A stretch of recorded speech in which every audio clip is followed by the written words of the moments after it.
Hola a todos y todas, mi nombre es Alejandro Gil, soy el director de CEF, Cursos Encuentro Fútbol, y vamos ya a pasar a la primer clase de preparación física en el fútbol, ¿sí? Vamos ya directamente a introducirnos en esta preparación física que tiene que ver precisamente con todo lo relacionado anteriormente a lo que veníamos hablando en eh, distintos lugares, en distintas charlas, ¿sí? Vamos ya a meternos de lleno, ¿sí? En la primera clase.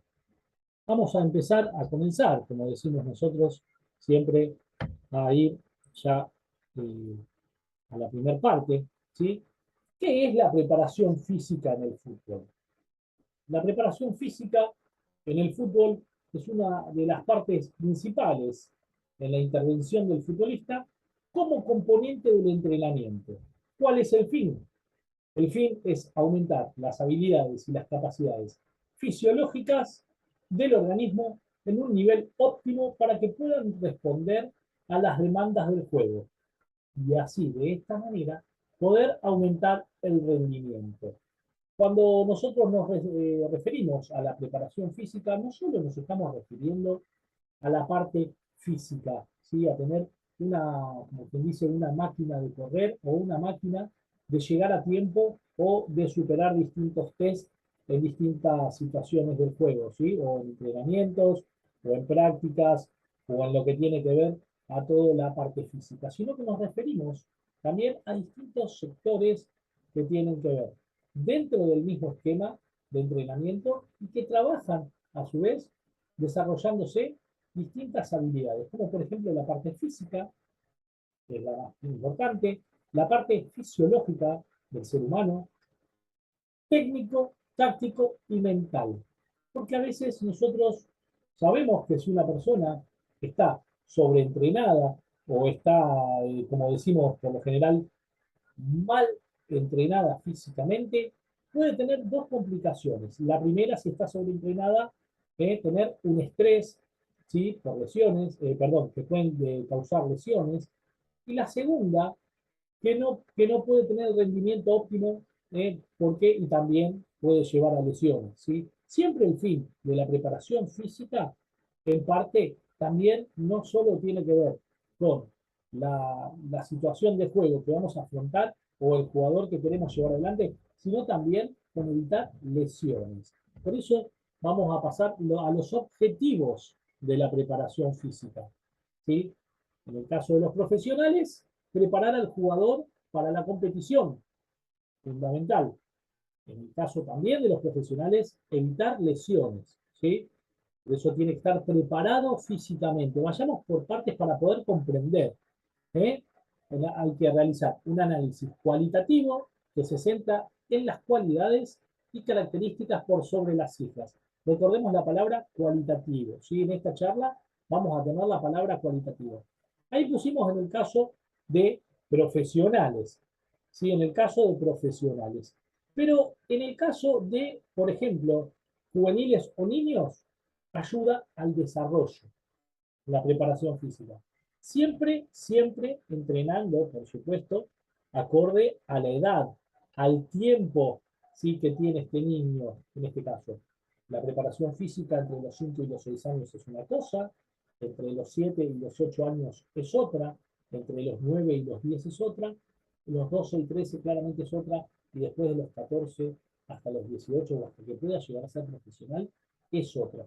¿Sí? Siempre tiene que tener objetivos, pero dentro, acorde a la edad y a lo que se va a competir, ¿sí? La preparación física es muy importante a la hora de hablar de competición, a hablar de profesionalismo.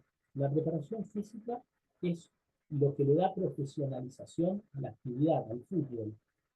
Hoy, cuando a veces comparamos con tiempos anteriores, las comparaciones son malas, por supuesto, pero cuando hablamos de comparaciones históricas, le decimos, supongamos un jugador de estos tiempos es mejor que otro, y empiezan las discusiones, siempre nos referimos a cómo estaban preparados físicamente aquellos de aquellos tiempos, ¿eh? A cómo estaban, a cómo llegaban a la cancha, a lo que le da profesionalismo. Se habla precisamente de la preparación física cuando se empieza a introducir dentro del deporte, que es un deporte del fútbol, ¿sí? Un deporte muy hermoso, cuando se empieza a introducir la preparación física, pero también cuando se empiezan a dejar de lado ciertos hábitos que no hacían al profesionalismo y que tenían que ver también con, como hablábamos antes, ¿sí? Con la parte mental, físico, fisiológica, técnico, táctica. Hoy el jugador tiene que estar 100% preparado, hoy el jugador tiene que estar no al 100%, al 200% preparado para jugar no 90 minutos,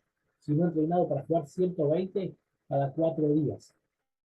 ¿Sí? De esto se trata esta capacitación hoy, de los objetivos específicos que tienen que ver con la preparación física. Por eso es que empezamos desde lo más básico y vamos a llegar hasta lo más complejo. Si esta es la primera clase, obviamente recién comenzamos hablando qué era la preparación física, cuáles son los objetivos, estamos ahora. Recordemos la palabra cualitativo, es fundamental. Bueno, como hablábamos anteriormente, en los juveniles, desarrollar las capacidades físicas, preparar al jugador para la competición y evitar lesiones, ¿sí? Estamos hablando siempre, femenino o masculino es igual, ¿eh? Lo único que varía son otras cuestiones que después las vamos a ir hablando. Entonces, teníamos a profesionales, que era evitar lesiones y prepararlos para la competencia. En los juveniles, desarrollar las capacidades físicas y preparar el jugador para la competición y evitar lesiones. Vamos a hablar también ahora, habíamos hablado de la palabra cualitativa, ¿sí? Vamos a recordar la palabra cualitativa. El análisis cualitativo se centra en las cualidades y características por sobre las cifras, ¿sí? Algo que nada tiene que ver con las cifras. Y el cuantitativo, perdón, es la duración, deriva de cantidad y es cómo este jugador, ¿sí? Trabaja la distancia y espacio, ¿sí? Por ejemplo, supongamos la parte cuantitativa trabaja en números, en distancia y espacio, y la cualitativa en esas cualidades físicas, psíquicas, fisiológicas, mentales, ¿sí? Que tienen que ver. Son dos preparaciones distintas. Cuantitativa y cualitativa. La cuantitativa es la de los números. Este jugador corrió en tanto tiempo, 6, 7 kilómetros, por lo general se usa el GPS. ¿Sí? Estamos hablando de que los jugadores hoy promedio corren alrededor de 6, 7, 8 kilómetros. Un jugador que corre mucho puede estar en 10, 11, y a veces por partido. Un promedio estamos hablando. El promedio del jugador, ¿sí? Cuando toca el balón, es de que anduvo bien, ¿sí? Un jugador que anduvo muy bien, les va a llamar la atención de los 90 minutos o 120 minutos de juego, depende del partido, el jugador que tiene la pelota 2 minutos y medio, ¿sí? Es un montón. Estamos hablando en tenencia de balón, ¿sí? Entonces, de ahí también tienen que ver muchos números, lo cualitativo y lo cuantitativo. Hoy se toma un 80% de decisiones más rápidas que estamos hablando hace 10 años atrás. Hoy el pase y la recepción es fundamental dentro del fútbol, ¿sí? Por eso es que los rondós tienen que ver con todos los entrenamientos eh, de la pelota parada, perdón, apegada al piso, ¿sí? De pelota al piso. Entonces, hoy se está entrenando mucho eso. Entonces, son situaciones de juego globales a las que también se les agrega una parte física porque el jugador está en constante movimiento. Esto después lo vamos a ir hablando, pero como decimos nosotros hoy, la parte táctico-técnico cambió, así como también cambió la parte física. Antes, históricamente, nos hacían poner en una fila, le pateábamos al arquero, previo habíamos corrido, ¿sí? 3 o 4 vueltas, nos hacían hacer talones a la cola, saltar, no sabíamos por qué.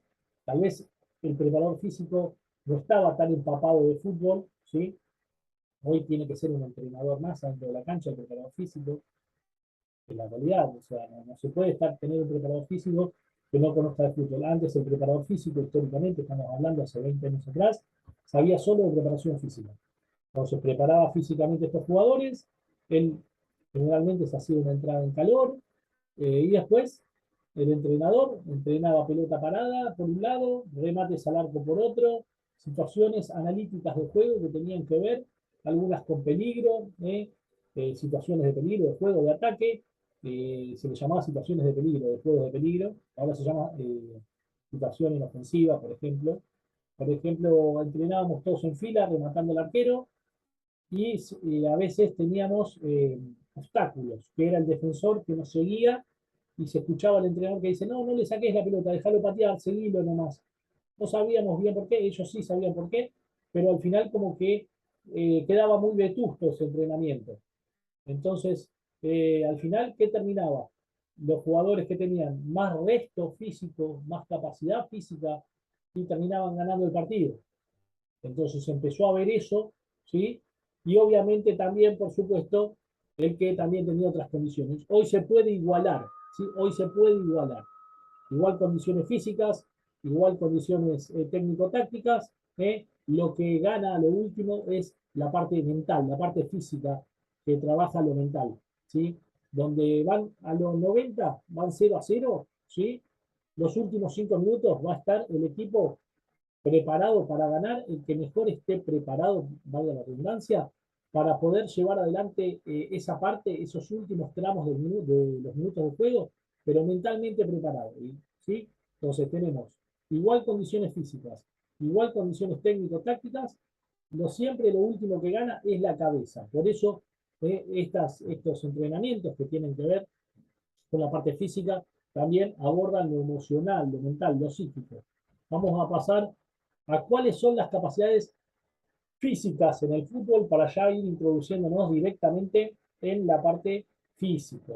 Vamos a hablar de la coordinación, la agilidad, la propiocepción, el equilibrio y un buen juego en equipo son características indispensables que tiene que tener un buen futbolista. ¿Sí? La coordinación, la agilidad, la propiocepción, el equilibrio y obviamente el buen juego en equipo. Porque si el futbolista tiene coordinación, agilidad, propiocepción, equilibrio, pero no está en un equipo donde hay buen juego y tiene las características ideales para que él pueda aportar, ese jugador, lamentablemente, no va a estar para ese equipo y ese equipo no va a estar para el jugador. Hoy el fútbol cambió. Antes un jugador podía llegar a ser muy determinante, hoy no tanto, hoy necesita más un equipo atrás. Por eso es importante hablar de características individuales y generales, de capacidades individuales y generales. Si todos los jugadores tienen que tener coordinación, todos los jugadores tienen que tener propiocepción, equilibrio. Antes, históricamente, se jugaba con 2 o 3 velocistas que son los que iban arriba, jugaban arriba, por los costados. Estamos hablando hace 20 años atrás. El jugador que jugaba abajo, por ahí tal vez no tenía que tener tanta velocidad, sino que tenía que contar con otras características. El que jugaba en el medio era especialista en quite. Hoy los jugadores tienen que tener todo, absolutamente todo, ¿sí? O sea, estamos hablando de que tienen que conocer de todo, de todas las posiciones. Vamos ahora a hablar de la coordinación. ¿Qué es la coordinación? Una correcta coordinación es el elemento constructivo del rendimiento, al mismo tiempo que optimiza el comportamiento en la competición, mejora la calidad del regate y lleva a una buena idea general de juego. ¿Qué tipo de coordinación se usa en el fútbol? Coordinación óculo-motora. ¿Sí? Está la coordinación óculo-manual, la óculo-pedal y la coordinación óculo-motora. Es la coordinación que da lugar entre la visión, las piernas del jugador, que es la parte del cuerpo que se va a emplear para realizar la acción técnica, y el balón de fútbol. ¿Sí? Una buena coordinación a la hora de recibir el balón, a la hora de perfilarse, a la hora de trabajar los perfiles para dónde salgo, a la hora de como cuando hago contacto con el balón, tengo que tener una buena coordinación. Entonces, ahí va a mejorar. No solo, como pusimos ahí, ¿no? La calidad del regate, sino también un buen perfil para ganar tiempo. Hoy todo va por el tiempo. Hoy el jugador no puede tardar más de milésimas de segundo, que después lo vamos a explicar, en parar un balón y ya tomar la decisión si sale, si toca, si va a buscar, si se perfila para una pierna, para la otra. ¿Por qué? Porque el jugador que no tiene el balón, ¿sí? Está preparado muchísimo más rápido que antes para poder recuperarlo. Entonces, el balón es uno solo. Viene el balón. Yo no tengo buena coordinación. No tomé una decisión rápida, es un combo explosivo. No me perfilé bien, es un combo explosivo para que me quiten el balón. Y bueno, ya mi equipo perdió el balón, no lo perdí yo. Entonces, mi equipo perdió la pelota. Entonces, cuando el equipo mío pierde la pelota, ya sea que la haya perdido uno la perdió el equipo. Entonces, el otro, y más si jugamos en lugares defensivos cerca del arquero, no tomar bien la decisión, no estar bien perfilado, por no tener una buena coordinación y no trabajar, como decimos nosotros, la parte oculomotora de la mejor manera, y claramente estamos listos. Entonces, así tendremos coordinación oculopédica para poder rematar. Yo agarro la pelota, tengo una buena reacción oculomotora, una buena coordinación oculomotora, engancho y tengo un trazado importante oculopédico, ya tengo un remate a portería. Cambio de juego, lanzamientos, tomé la decisión, cambio de frente, lanzo un balón, ya sea 35 metros para allá, en diagonal, 35 metros para el otro, o abro a los costados. Entonces, ¿qué necesito para tener una buena coordinación en el fútbol? Precisión en los movimientos, como es un regate, puedo enganchar y pasar el jugador. Un centro, un despeje, estar rápido. ¿Sí? La coordinación es fundamental. Rapidez en la toma de decisiones, lo que hablamos recién, y ejecución para evitar dar tiempo al contrario, lo que hablábamos recién. ¿Sí? Entonces, ¿qué va con esto? La economía en el gasto para optimizar la energía muscular y nerviosa. Cuanto más tiempo tardo, ¿sí? Me pongo más nervioso. ¿Podría ser? ¿Podríamos resumirlo ahí? Sí. Y después teníamos armonía para ejecutar las acciones musculares necesarias para el ejercicio. Porque al automatizar esos movimientos, nosotros ¿qué hacemos? Automatizamos el movimiento y lo trabajamos de una manera ya muchísimo más sencilla. Por eso es importantísimo la coordinación, por eso es importante trabajar la parte oculopédica, oculomotora. Cuando nosotros tenemos esa reacción, esa toma de decisiones muchísimo más rápida, lo que estamos hablando es que es un juego rápido y obviamente hay que tomarlas bien las decisiones. También por eso hablamos del buen juego y que todos estén al mismo tiempo. Porque si yo soy rápido y juego rápido y tengo jugadores que no son rápidos para recibir la pelota o no son rápidos para entender mis decisiones, voy a estar en problemas. Por eso lleva todo un equilibrio, no es tan sencillo o no es tan alejado como antes la preparación física. Por eso justamente recién hablábamos de trabajar al compás todo, o que el jugador conozca todo y tenga todo. Esto es parte solamente de la coordinación, ¿sí? Recordemos que es un elemento constructivo del rendimiento y al mismo tiempo optimiza el comportamiento en la decisión, en la competición. ¿Sí? Mejora la capacidad del regate y lleva a una buena idea general de juego. Jugadores coordinados son jugadores que medianamente, inclusive hasta trabajan mejor en el achique. ¿Por qué? Porque hay una coordinación motora grupal. Después eso lo vamos a hablar también. Vamos a hablar de otro factor importantísimo, otra condición, otra cualidad física, que era lo que habíamos hablado hoy, que es la agilidad. Cuando hablamos de la agilidad, recién hablamos de la coordinación, ¿sí? Oculomotora, oculopedal, está también la coordinación oculomanual, que esa es del arquero. Vamos a hablar de la agilidad. La agilidad es considerada como la máxima expresión de la conjugación de todas las capacidades coordinativas y es la suma de sprintar, acelerar, desacelerar y cambiar de dirección. ¿Sí? Son elementos de suma importancia en el fútbol. Por ejemplo, supongamos un jugador ágil, el que hace cambios de ritmo. ¿Sí? Me viene un jugador, freno, vuelvo a acelerar.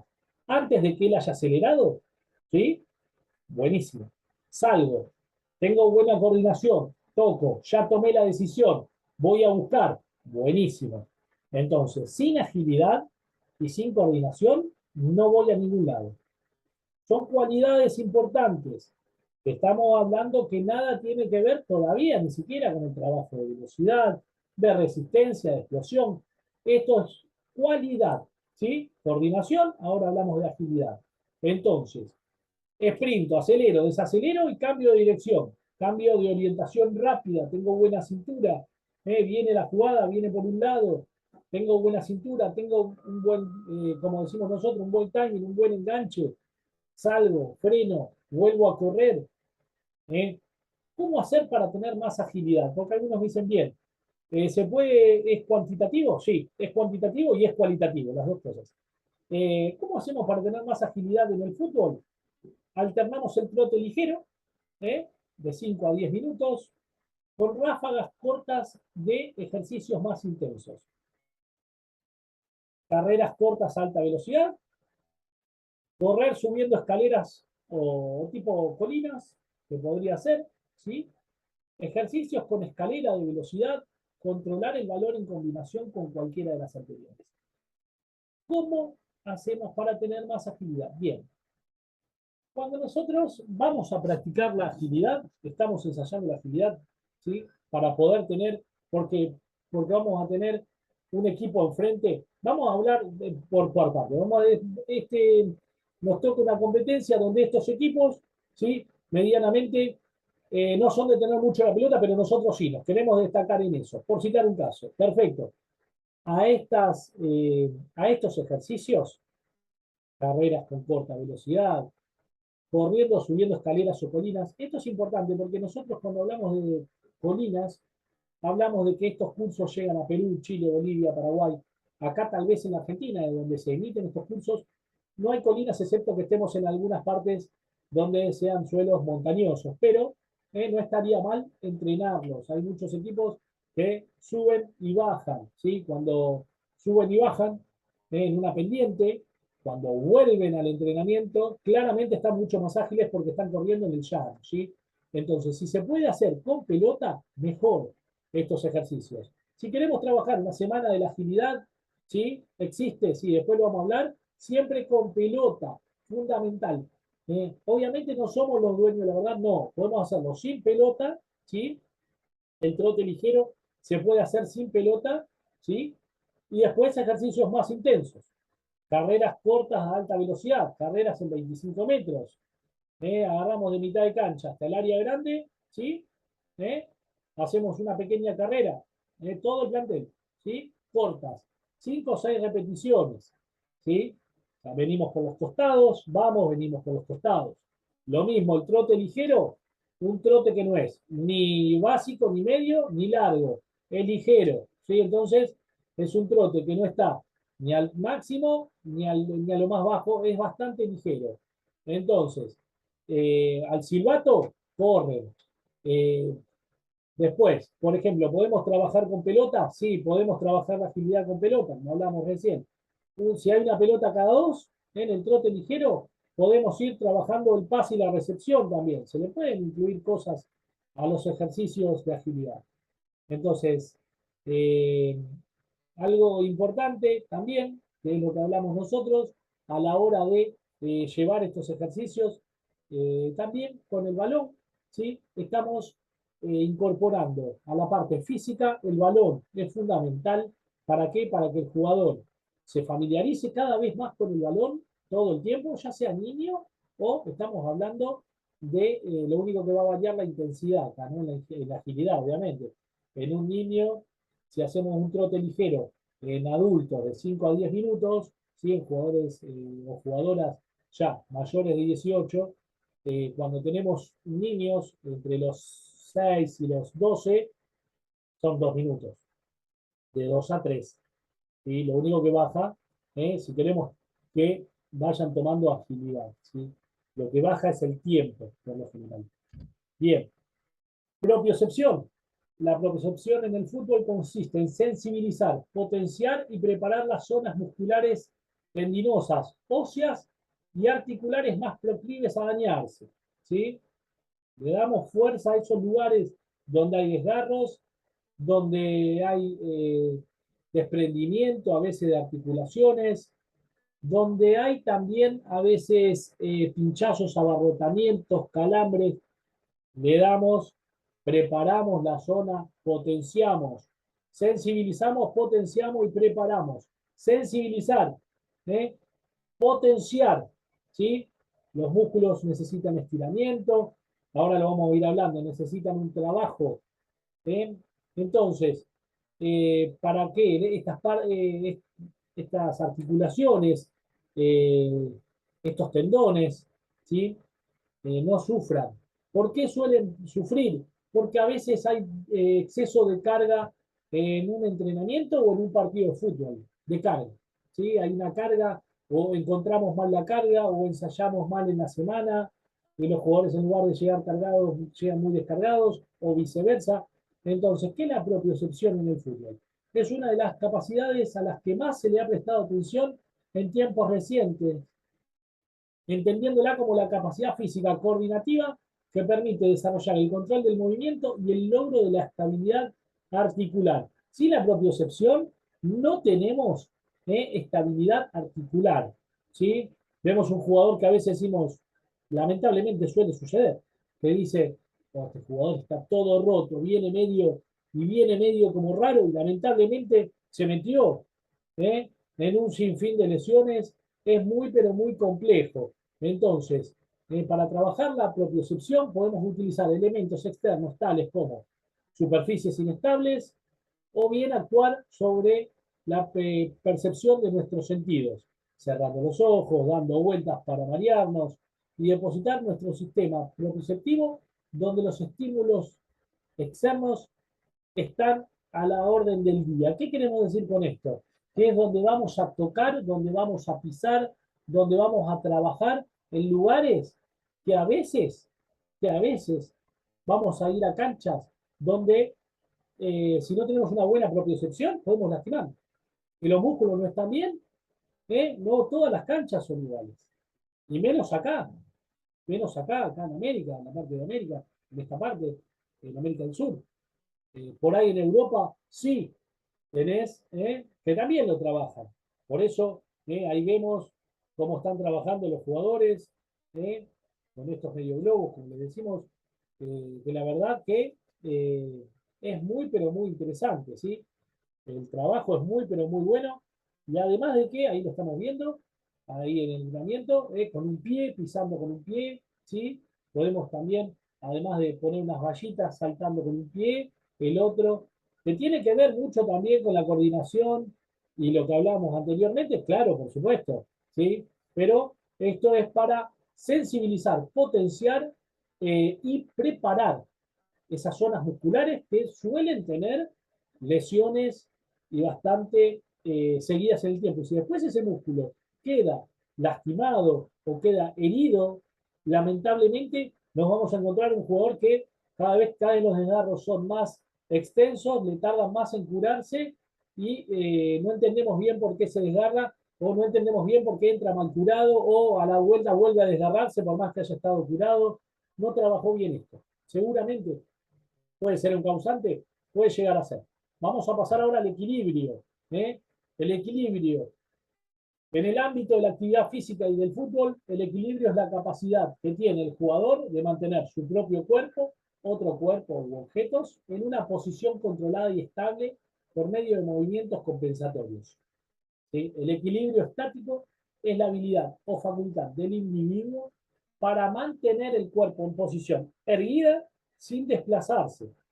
El equilibrio dinámico es la actividad para mantener la posición correcta que requiere la actividad a realizar. Generalmente con desplazamiento, el equilibrio con desplazamiento. En el ámbito de la actividad física, las personas que no son equilibradas, ¿sí? Lamentablemente, y no pueden mantener su propio cuerpo, por lo general tampoco van a tener coordinación. ¿eh? Entonces, es una posición controlada donde este jugador tiene equilibrio o esta jugadora tiene un buen equilibrio, es estable, está equilibrado. Entonces puede recibir la pelota, estoy equilibrado, tengo buen equilibrio. Porque si yo, como jugador o como jugadora, tengo un pie mal apoyado atrás, y no hago bien equilibrio, ya sea a la hora de recibir la pelota o a la hora de patear, voy a tardar un tiempo más. Entonces, fundamental esto, no demos por hecho que el equilibrio tiene que ver con cómo viene el jugador caminando, no. O cómo viene moviéndose, no. El equilibrio tiene que ver con situaciones puntuales para realizar esta actividad física. El equilibrio tiene que ver con situaciones particulares dentro del campo de juego. El equilibrio tiene que ver con situaciones de juego de que el equipo, hemos escuchado a veces, este equipo desequilibrado tiene que ver con esto, claramente sí. ¿eh? Entonces, vayamos por partes para ir desglosando parte a parte e entendiendo y comprendiendo, al menos desde lo teórico, porque esto, además de ser unos videos que son teóricos, tienen también ejercicios donde vamos a ver ejercicios para trabajarlo, para desarrollarlo, para mejorarlo, para potenciarlo. y para llegar a lo mejor, a la mejora, ¿sí? A la mejora del futbolista. Esta capacitación precisamente tiene esas cosas. Por eso, recordemos todas las cosas por partes. ¿Sí? Igual ustedes se van a llevar a sus casas estos PowerPoints. Recordemos todas las cosas por parte y vayamos, ¿sí? Ordenándolas, que esto nos va a ayudar un montón. Y después vamos a ver también planificación. Y ahora vamos a pasar a, precisamente, bueno, ya casi quedó lo último, ¿sí? Que era el equilibrio. Entonces recordamos, coordinación, vamos a hacer una coordinación, agilidad, propiocepción y equilibrio. Recordemos siempre manteniendo la idea de juego, ¿sí? Coordinación, buenísimo, seamos un equipo coordinado, seamos un equipo equilibrado, ¿eh? Que trabaje distintas situaciones de juego que tienen que ver con eh, que se adapte a todos los lugares donde vaya a jugar. ¿Sí? Es importantísimo esto. Un equipo bien preparado físicamente, bien preparado mentalmente, bien preparado, como decimos nosotros, a la hora de afrontar el equipo emocionalmente, es un equipo que tiene mucho, ¿sí? Es muchísimo. ¿Sí? También vamos a hablar también de ejercicios más adelante. Es importante también incluir neurociencia a los entrenamientos, ¿sí? Los ejercicios de neurociencia tienen que ver mucho, la neurociencia aplicada al deporte tiene que ver mucho también con esta parte, ¿sí? Y bueno, es lo más importante, que el equipo esté preparado físicamente para aportar lo mejor y dar lo mejor y por supuesto ir subiendo sí, su nivel. Nos vemos en la próxima clase, en la clase 2. Muchísimas gracias por llegar hasta acá. Recordemos que esta capacitación son 8 clases. Nos vemos en la segunda clase. Muchísimas gracias.